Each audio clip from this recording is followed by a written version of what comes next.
Hello YouTube, my name is Elise and I'm coming at you guys with another video, and this time it's going to be all about the stereotypes that military wives have to go through.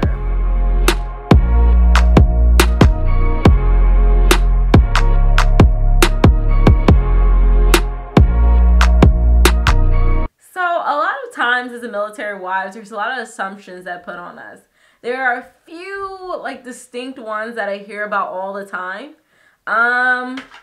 I hear about the Pentopotamuses, that we are assumed to be the Pentopotamuses. The Pentopotamus is basically calling us a dependent that is basically there for the military spouse's benefits. And they're just there to kind of mooch off the military spouse. And that's a lot of times you're called that, and they called you like a gold digger because you're with the military guy, and it's like, you're not really a gold digger. You're a military guy. To be real, you're not a gold digger if you're with a military guy.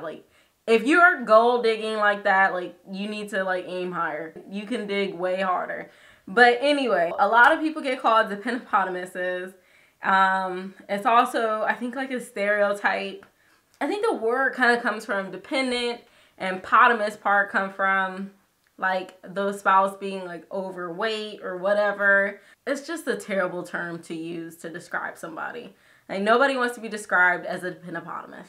So some people get married for contract marriages, and they get married just so they can get the benefits, and so that they can be, so that they can get their free health care, and then the service member can move off base.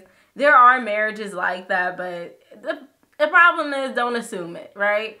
If somebody's young and they got married, it's not necessarily because they're in it for, any type of benefit from it, but the fact that they love the person and they want to be with the person. We could just leave it at that. And maybe later on you'll find out that it is a contract marriage. But neither here nor there, none of your business. And then another stigma that we go through, or another assumption that people automatically put on you, is if you're working spouse. So this one kind of gets to me. It really does get to me. It irks my nerves. So people automatically assume that I don't have a job. I don't know why they assume it. I guess because I'm a military spouse and I'm moving around a lot, that obviously my life has to revolve around my service member and my husband, and my life has to revolve around him. And I just sit home all day and I just wait for him to come home. That's my whole goal in life. They always make it seem like their job is the most important job in your household, that there's obviously nothing important that the military spouse could be doing outside of the household that's of any value. You know what I mean? So a lot of times it's so annoying because they box you in this thing. There's no way you can have an important job. Some of us are doctors, lawyers.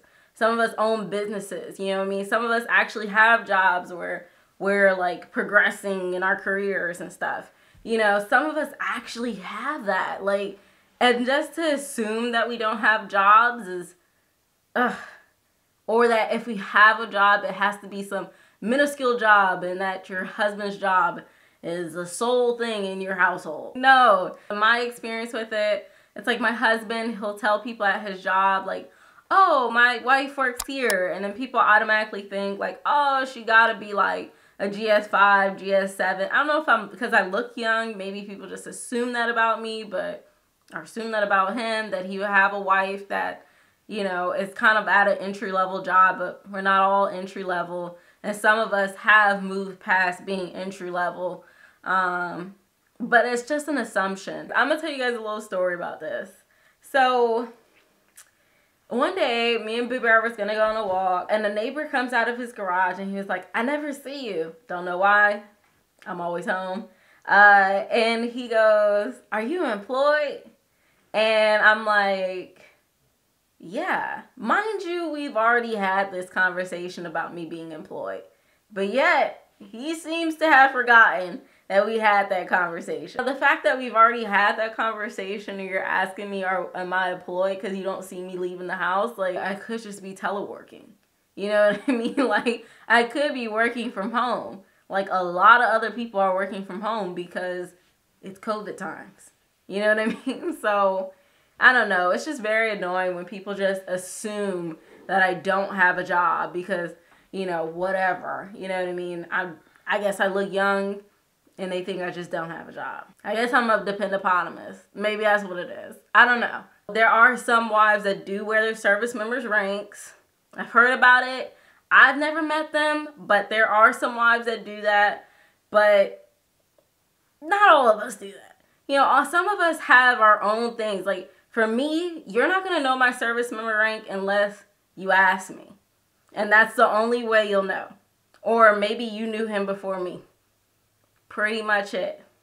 It's not something that I like bring up just randomly. Like, oh no, you got to treat me better because, you know, my husband's a whatever.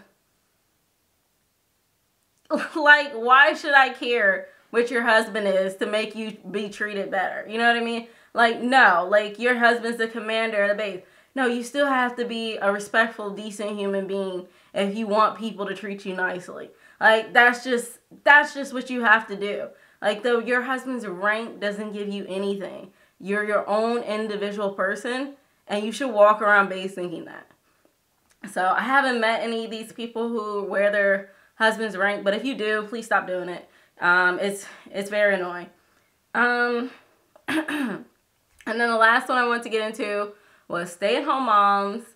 A lot of people, like, kind of put these things on stay-at-home moms. That they want to stay home and they want to live off their service member and they want to kind of just have babies all day and you know, and they stay home and they gain all this weight and whatnot and this, that, and the third. Like, that's what they put on them. Or like, they're not educated, so they obviously why they're staying at home. Their lives just revolve around their service member, so that's why they're staying at home. But maybe they're just staying at home because they want to raise their kids. Or maybe they're staying at home because they have to move every 3 years and find a new career and find a new job. And they have to relocate and just have to get a whole new life. Or maybe they want to stay at home because, you know, it's cheaper to keep your kids than to have somebody else keep your kids. You know what I mean? So it's so many different things. And when people just assume certain things about you, like, oh, it has to be because of this, because that's what I've mostly seen from other wives, you know? Like, no, everybody doesn't fall into those categories.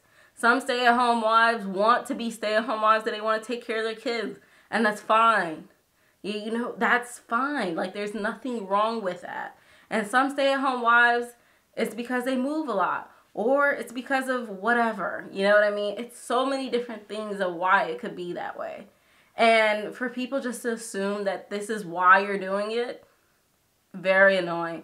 But I think as military spouses, I think we have to learn to accept each other for who we are, because at the end of the day, we're all military spouses. And we all go through the same thing. We've all been in a situation where you move somewhere and you know absolutely nobody. We all been in the situation where your spouse is gone for 3 months at a time and you don't know when you're going to be able to talk to them. If people outside of the military, spouse, whatever, they're going to judge you. But as wives, I think we need to learn not to judge each other. You know what I mean? And that we have to kind of, you know, stay together and you know, support one another through these hard times. So that brings me to the end of my video. If you guys liked it, please like, comment, subscribe. Let me know what you did like. Let me know what you didn't like. Thank you for watching.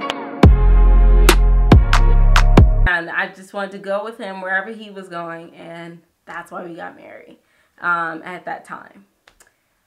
We probably would have got married. That's why we got married. Wait, what?